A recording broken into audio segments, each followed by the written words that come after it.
नमस्कार, सुप्रभात. सकाळचे 8 वाजतायत आणि आपण पाहताय एनडीटीव्ही मराठी. मी वर्षा नलवडे आपल्या या बुलेटिनमध्ये स्वागत करते. राज्यासह देशभरातील बातम्या सविस्तर पाहणारच आहोत, मात्र त्यापूर्वी पाहूयात हेडलाईन्स.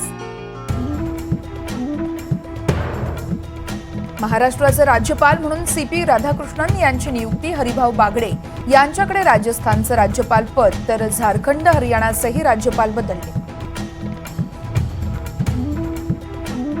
दिल्लीत आयएस कोचिंग सेंटरचं केंद्र असलेल्या ओल्ड राजेंद्र नगरमध्ये पावसाचं पाणी घुसलं. बेसपेठमधील 3 विद्यार्थ्यांचा मृत्यू. कोचिंग सेंटर बाहेर विद्यार्थ्यांचं आंदोलन.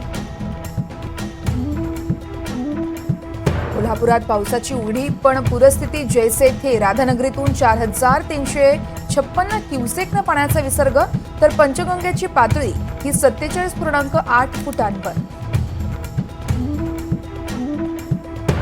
लवासात दरड कोसळलेल्या ठिकाणी अजूनही बचावकार्य सुरूच. आतापर्यंत दोघांचा मृत्यू. एनडीटीव्ही मराठीचा घटनास्थळावरून रिपोर्ट. राज ठाकरे आज आणि उद्या पुण्यातील पूरग्रस्त भागाची पाहणी करणार. सिंहगड रोड परिसरातील नुकसानग्रस्त नागरिकांची राज ठाकरे भेट घेणार. लोकमान्य टिळक पुरस्कार सुधा मूर्ती यांना जाहीर. एनआर नारायण मूर्ती यांना हा पुरस्कार यापूर्वीच प्रदान करण्यात आल्यानं एकाच कुटुंबातील दोघांना हा पुरस्कार मिळणारं हे पहिलंच दाम्पत्य. जम्मूत पुन्हा एकदा सीमारेषेवरच्या पोस्टवर पाकिस्तानचा हल्ला. एक जवान शहीद. जुलै महिन्यातील शहीदांची संख्या ही 12वर.